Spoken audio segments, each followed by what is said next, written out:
It's the day. Today's the day. Today's the day. We're on our way to go hook up with our other podcaster, Yes. Corey Taves. Yes, we're mobile, just like Jerry Seinfeld. I like that show. Yeah. I love that show. Actually, that show's really good. He ripped us off, though. Damn. It's our show idea. Yeah, we don't have coffee though. And we don't have Lamborghinis. Well, no, that either. So yes, we're on our way to Keycon. We're going to be podcasting to and fro, back and forth, Up and down, side to side. We were just joking just before we went on if we're going to get lost on the way there, just like we did last time. Probably. The answer is probably. For your entertainment value. If people are aware of the way one-way streets work, right? I know there's a lot of places that don't have one-way streets, but we moved here. It was kind of confusing, and it sometimes actually still is. Yeah, I'm still confused. Yeah. I remember when I moved to this end of town where you live, I was lost all the time. Yeah. Well, actually, we'll probably we'll go this way. We're gonna go this way, which is a one-way street. We're going down Wall Street. Wall, where is the Long and McQuaid location that Todd likes to frequent, I think. Yes. So we got Dome playing in the background. I don't know if you guys can hear it or not. But in case you can't. Oh, where's this one? Who's that bass player? He's so good. Yeah. So we're going to be sending our album out to this radio station down in Tennessee and hopefully get them to play it. I don't know. What do you want to talk about? Well, let's say a little bit with this thing in Tennessee, because they if they're listening to the podcast, obviously I will tag them. They will probably be listening to this one. Sure. So they're called Decibel Geek Podcast. They're they're a Kiss-centric podcast, but even more so, they're a Vinnie Vincent-centric podcast. So I stumbled upon these guys a little while ago, and they actually have a really great show. Like, I really, really enjoy it. Those two guys were hilarious. There's two guys, and they got great chemistry together. They're really funny. They really enjoy what they're doing, and a lot of Southern hospitality, which I like. I do have ties with Memphis and Chattanooga from my previous job, so it's nice to hear the accent and hear, I don't know, the down-home friendliness of those people. Yeah, it's like back east, but down south. Yeah, actually very, very similar to East Coast, which is where Todd and I are from, which is New Brunswick. So anyway, this Decibel Geek podcast, I stumbled upon them because they had an interview with Mick Sweeta from Bullet Boys. He was the guitar player for Bullet Boys. And I'm a massive Bullet Boys fan. I own every single one of their albums, even the ones that aren't any good. But they're on a resurgence right now, and I've always wondered, what the rest of the band's been doing, because Bullet Boys is Mark Torian, or however you want to pronounce his last name. He's the only original member of the band. But the other guys are doing stuff together. The three remaining members have a band called Lies, Deceit, and Treachery, and they play Bullet Boy songs, and they have an original song of their own as well. So anyway, long story short, is that ever the case with me? They had a podcast with Mick Sweeta, and it was great. And I'm like, holy shit, these guys are, asked really good questions in the interview. So I'm like, what else do they got on there? So I started following their podcast, and I found that they had an amazing interview with Mark Slaughter, which Todd and I are Slaughter fans. They had a good interview with Bruce Kulick, who is... Well, now I'm going to have to look them up and take a listen to these, because I wasn't aware that they had all these. No, it's good, but they kind of like the music from our day, like the 90s, I guess, and they like they seem to have a preference for the non-makeup Kiss era. Okay. Anyway, they had Bruce Kulick on the show, and Bruce was just freaking awesome. I think Bruce Kulick is my favorite Kiss guitarist. When it comes down to it, the number of amazing solos and incredible songwriting that the guy provided for Kiss. But then the latest episode they had, which is probably 2 weeks old now, they had an interview with a Winnipegger, Really? Brent Fitz. Brent Fitz is the drummer for Shake Naked, Seventh Heaven, Wow, haven't heard those names. in a while. Harlequin, Wow. or no, sorry, not Harlequin, Streetheart. Right. And he also had stints in a lot of Kiss-related stuff. There was a Kiss convention that was held in Winnipeg, the first ever in Winnipeg, and it was Fitzy, or as they call him. He put it together, and it was him and Todd Kearns. Todd Kearns from, I know, I saw that too. Todd Kearns is from Saskatchewan. I think he might actually be from Estevan or somewhere over there. Really? Yeah. But they're the Brent and Todd are the rhythm section to Slash's band as well, Small world. with I'll have one with little- the Alter Bridge singer. Oh. So that's Slash's band. But Todd Kearns and Brent Fitz being the Winnipegger, they also Brent Fitz also played for Vince Neil. God, who else? A ton of other, like, he's played with so many great artists. But most recently, Gene Simmons is on tour with his Gene Simmons band, and he's the drummer. Nice. So now Gene Simmons' band is being loaned to Ace Frehley to be Ace Frehley's backup band, and Ace Frehley's band's going to open for Gene Simmons. So are they getting along now? Oh, Gene and Ace get along like a house on fire. Oh, really? Because Ace has been sober for Well, that's good to 10, hear. 12 years now. That's good to hear. Oh yeah, and they Gene's doing appearances all over the place, selling his vault, which is his 40 years of Gene Simmons. Oh, I'm sure he's got lots of stuff. Oh yeah, it's I think the thing's like 20 pounds. The box set's like 20 pounds. And it's $2,000 to buy it, Wow. but it comes with something from his own personal collection. Like he's got there's a Gene Simmons action figure, and then there's one special piece from his own private collection in every box. So this is a special collection. Oh yeah. Yeah. And then what the part of the $2,000 is, if you buy the box set, he will come hand deliver it to you. Really? Yeah. So there's lots of YouTube videos of him. Like there's one, him and Ace are in someone's living room sitting on the where do we turn here? Bell MTS. So it is that way. So we do want to go one street over. Yeah, we'll for go straight sure. down and then Take a left. and then take, yeah, because these are all one ways again. Yeah. Right in the middle of downtown Winnipeg. So we were talking about Decibel Geek, but I want to finish this Gene Simmons thing. Okay. So I've been watching tons of these on YouTube. So he'll go to one place, and if there's like 7 or 8 people that bought the box set, then he'll come and try to organize it. So he's not handing them a personal appearance to each, but he'll go, okay, well there's 7 people in Montreal, so I'm going to go to Montreal.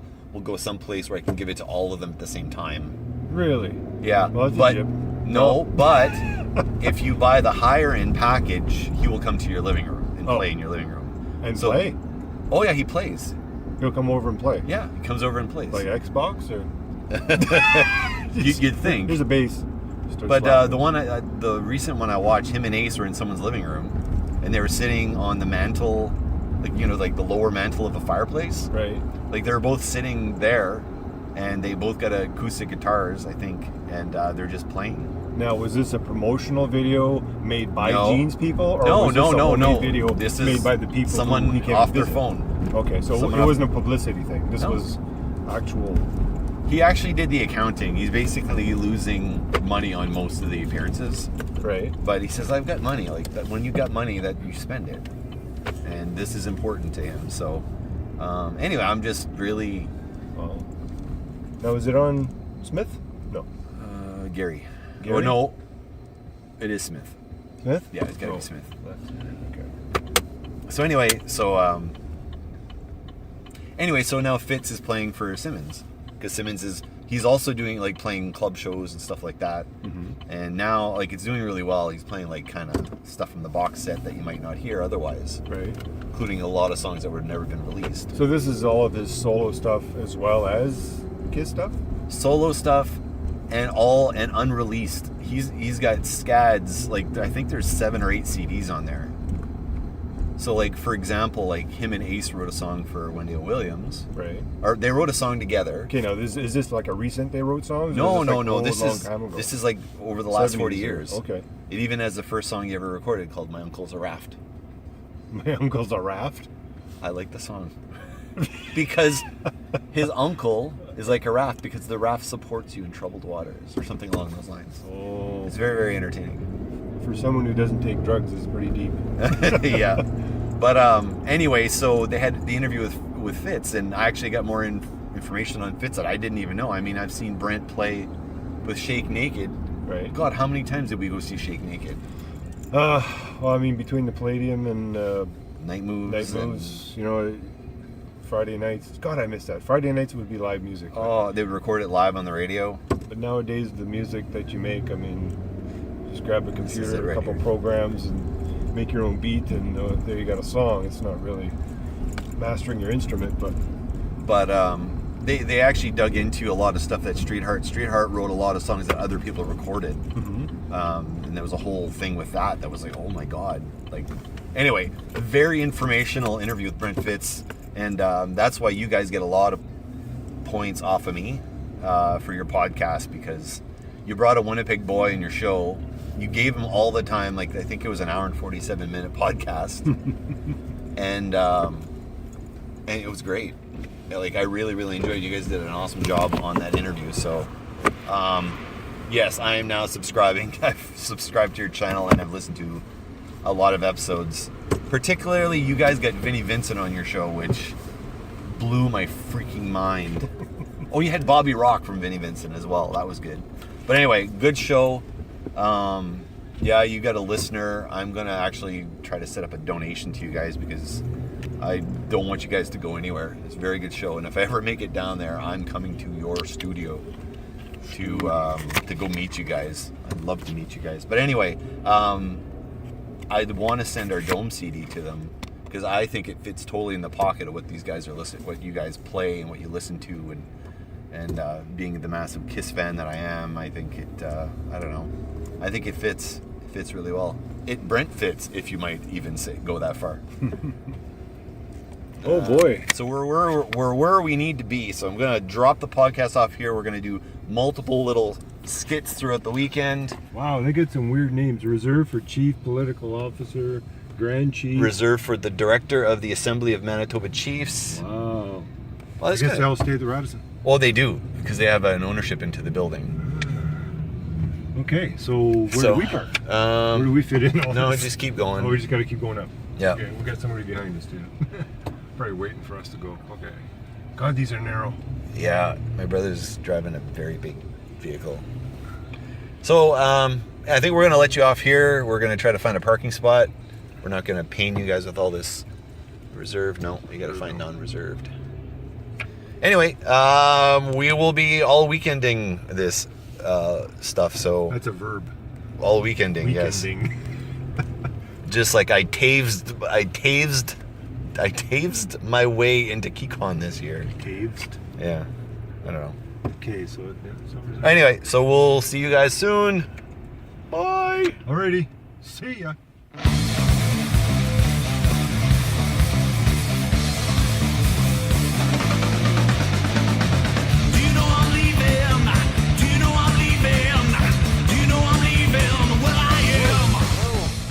Hi, how you doing? It's good. Yeah? I'm doing good. How are you doing? Not too bad. Day after a long weekend? Yeah? I'm at a dangerous four-way intersection here. Oh, is this where we get cut off? Yeah, no, okay, we're good. No, they decided to shut the street down at work. Oh. So getting out's a little complicated. Bunch of roadblocks. Yeah, so basically they're shutting it down to fix everything, but it's the only street. It's the only street to get out of my work to get to the light. So now there's no light to get out of our area. Yeah. Like you have to. Very dangerous. Yeah. Yeah. Yeah. So. So. how was your Keycon? It was good. it was good to see everybody again, and to see Clayton, and it was really good, really good. I agree. I had a good time. I think the Clayton thing, the panel, kind of hooking up with people we don't see very often. That was all the highlights for me. Mm-hmm. We did a lot less of roaming around the facility this year. I think it was more trying to kind of catch up and stuff. Yeah, I don't feel I did much of Keycon itself though this year. Yeah, we didn't. I think last year we did the board games. Yeah. This year, we didn't do that. Oh, I did actually. I did one round of board games. Yeah. Well, there was some newbies there, and they kind of didn't know where to go, so I took them to each room, and they're like, "Oh, let's play a board game." I'm like, okay. So we played sushi. I think it's called Sushi Yumi. No, Sushi Roll. It's a kind of a card game. Sushi Roll? It's you're basically playing a form of poker, I guess, in a way. Okay. All the cards are different types of sushis, and you try to group 3 types of sushis together. Will get you a lot of points. Lesser points, or there's 2 different types of the same sushis you can group together, and then you add the pudding and other things to get you more points, and it's kind of like a poker-ish type game, really, just with pretty cards. Like a mix of mahjong and mahjong. Mahjong. Did you actually drop mahjong in the conversation? That's pretty interesting. It's like, most people, they'll say chess or checkers, or Todd's like mahjong. That's fucking hilarious. Crap. A little bit of Parcheesi. Well, no, because there was 2 things. Because one, the mahjong is 2, right? Where you put one, and then when you put the second one on, it goes away. And then the other one, I was going to say Candy Crush. So between mahjong and Candy Crush, because Candy Crush is what, 3 items, and you use the line. 3 items, I think. Well, 3 items or more, 2. Yeah. So I was just kind of trying to compare those 2. I think there's going to be a mahjong tournament coming up there between you and me. Yeah. Maybe, I don't know.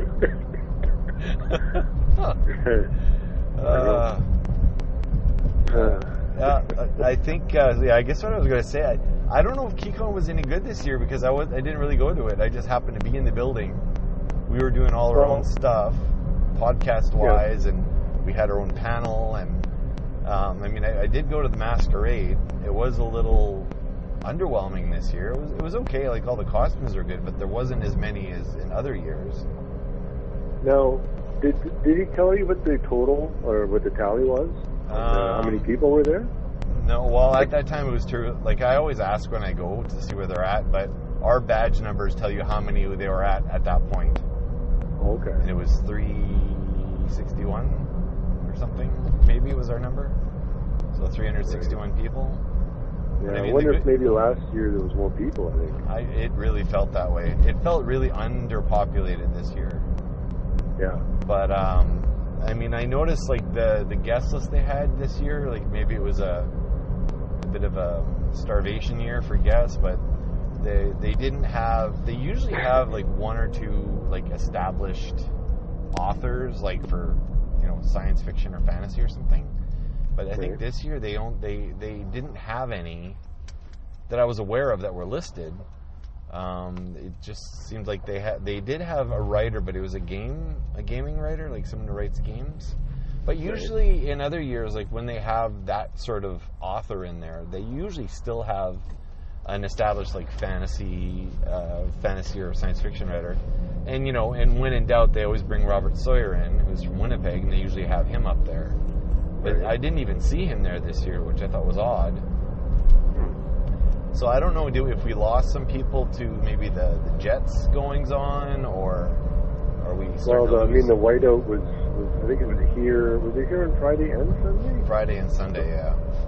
So Keycon is Friday through Sunday. So a lot of people may not have wanted to be anywhere near downtown. Yeah.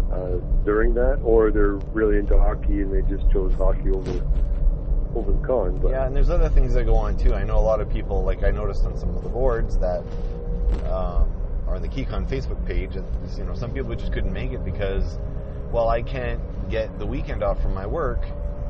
And I'm thinking, well, some people couldn't get the weekend off from work because their coworkers are probably booking time off to go do the Jets thing. Yeah, that could be too. So, like, there's a lot of variables, yeah. Yeah, a lot of variables. I was disappointed in the number. I would like to see the number higher. But I did say this already, and I will say it again. If Keycon wants to bring us on as a guest next year, like a real guest, right? Like bring the podcast on. I mean, not that we don't promote the crap out of it, but we could have more presence on the panels. I'm not going to say what panels I was on, that I was in, or that I went to. I did only go to one, and we talked about this. I really don't want to slam Keycon, but the one thing I would highly recommend is having moderators in those panels to keep the panels flowing and to limit the amount of crosstalk. The crosstalk, yeah. There was crosstalk going on, and then there was also an issue with